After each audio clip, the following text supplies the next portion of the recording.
বৈধতা চাই। আমাদেরকে রোড পারমিট দিয়ে আমাদেরকে চলাচলের রাস্তা করে দিন। আমরা আরো বলতে চাই, আমরা সিটি কর্পোরেশনকে ট্যাক্স দিয়ে চলতে চাই।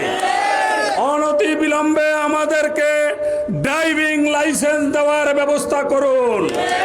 আমাদেরকে রোড পারমিট দিয়ে আমাদের হাজার হাজার শ্রমিকদের চলার চাবিকাঠি আপনারা লাড়াচাড়া আর করবেন না। আমরা আরো বলি, প্রধান উপদেষ্টার বরাবরে আমরা বলেছিলাম, আমরা আমাদের ন্যায়সঙ্গত দাবি দেওয়া লিখিত আকারে প্রধান উপদেষ্টার বরাবরে দিয়েছি এবং স্বরাষ্ট্র উপদেষ্টার কাছেও আমরা দিয়েছি। যারা নিয়ন্ত্রণ করতেছেন তাদেরকেও আমরা আমাদের লিখিত বক্তব্য দিয়েছি। এখন সময়ের ব্যবধানে আমাদের অবশ্যই আমাদেরকে একটা উপায় করে দিতে হবে ইনশাআল্লাহ। এই সিলেট যদি বাংলাদেশের অন্তর্ভুক্ত হয়ে থাকে তাহলে সিলেটও চলাচল করার ব্যবস্থা করে দিতে হবে।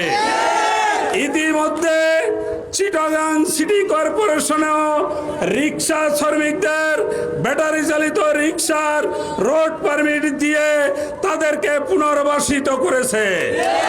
আমরাও এই ডিসি মহোদয়ের কাছে অনুরোধ করছি, আপনি এমন একটা পদক্ষেপ নিন, আমাদেরকে নিয়ে বসুন, আমরা যানজট যাতে না হয় এ ব্যবস্থা রিক্সা শ্রমিকরাই নিতে পারবে ইনশাল্লাহ।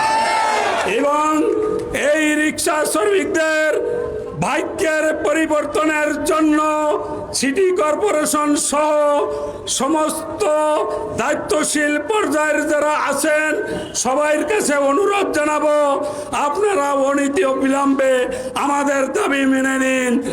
আমরা এই জন্য বলি, এই সরকার আপনি জুলাই সনদের বিষয়ে কথা বলছেন, আমরা এটাও বলি, সেদিন এই জুলাই আন্দোলনে 5 আগস্ট ওই এসি আলারা, ওই প্রাইভেট কার আলারা কোথায় ছিল?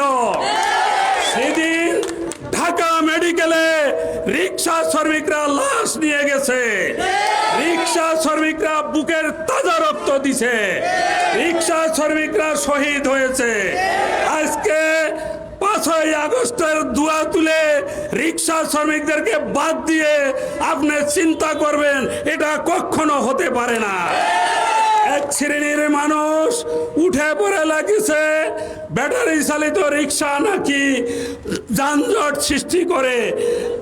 তৎকালীন পৌরসভার চেয়ারম্যান আফম কামাল সাহেব তৎকালীন 10,204টি রেজিস্ট্রেশন দিয়েছিল।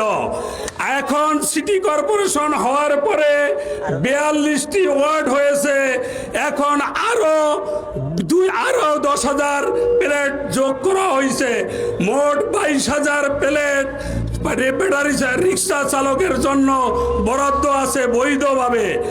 আজকে যে পরিমাণ সিএনজি, ওই পরিমাণ যদি 22,000 রিক্সা মাঠে নামে তাহলে রিক্সার যন্ত্রণায়, সিএনজির যন্ত্রণায় সিলেটবাসী চলতে পারবে না। ব্যাটারি চালিত রিক্সা এক জায়গায় দাঁড়ায় না, তাদের স্ট্যান্ড লাগে না, তারা রানিংয়ে থাকে, এটা চলন্তময় গাড়ি, এটাই কোনো যানজট সৃষ্টি করে না। এবং পুলিশ কমিশনার মহোদয় বলেছেন ব্যাটারি নাকি দূষিত। এটা যদি দূষিত হয় আপনি আমাদেরকে দিক নির্দেশনা দিন, আমরা এই ব্যাটারি চেঞ্জ করে আমরা সোলারের মাধ্যমে চালাবো ইনশাআল্লাহ। সবাইকে আগামী দিনের কর্মসূচিতে অংশগ্রহণ করার উদার্ত আহ্বান জানিয়ে আজকে আমার কথা এখানেই শেষ করছি। শহরের সম্মানিত ব্যক্তিবর্গ, রাজনৈতিক নেতৃবৃন্দ এবং প্রশাসনের ঊর্ধ্বতন কর্মকর্তাদের নিকট আকুল আবেদন, আপনারা আমাদের শ্রমিকদের কথা একবার চিন্তা করবেন। যদি চিন্তা না করেন, আমাদের শ্রমিক ইউনিয়নের দায়িত্বশীল বৃন্দ রয়েছেন, সম্মানিত ভাইয়েরা রয়েছেন, আন্দোলন গড়ে তুলবো ইনশাআল্লাহ। আপনারা মনে করবেন না এসির নিচে বসে বসে আপনারা শ্রমিকদের নিয়ে নতুন নতুন আইন করবেন আর আমরা বসে বসে আঙ্গুল চুষবো, সে কথা ভাববেন না। আমাদের কথা আপনারা চিন্তা করতে পারেন, আমরাও মানুষ, আমরাও আপনাদের ভাই। রাত 3টার সময় যখন রিক্সা চালক আপনার বাসায় পৌঁছে দেয় তখন কি শ্রমিকের কথা ভাবেন না? বাদ ফজর যখন শ্রমিকরা আপনার বাসায় নিয়ে আপনাকে পৌঁছে দেয় রিক্সা চালিয়ে, তখন কি শ্রমিকের কথা ভাবেন না? আজকে হঠাৎ করে এসে আপনি শ্রমিকদের দিয়ে আপনি নতুন একটি আইন করলেন, এর তীব্র নিন্দা এবং প্রতিবাদ জানাই। সম্মানিত উপস্থিতি, আমরা আজকে আমাদের মাঝে এসে উপস্থিত হয়েছেন জেলা শ্রমিক ইউনিয়নের সম্মানিত সাধারণ সম্পাদক আবু বকর ভাই। ওনাদের দিক নির্দেশনা অনুযায়ী আগামীতে আমরা কি করতে হয় না করতে হয় সেটা আমরা নতুন করে ভাববো ইনশাআল্লাহ। আমরা পিছপা হব না। আমরা যখন আপনাদেরকে সব সময় সেবা দিতে পারি, আপনারাও আমাদেরকে সেবা দিতে পারেন। আকুল আমাদের থাকবে, আপনারা আমাদের কথা ভাববেন। বাংলাদেশ চিরজীবী হোক, শ্রমিক ইউনিয়ন জিন্দাবাদ।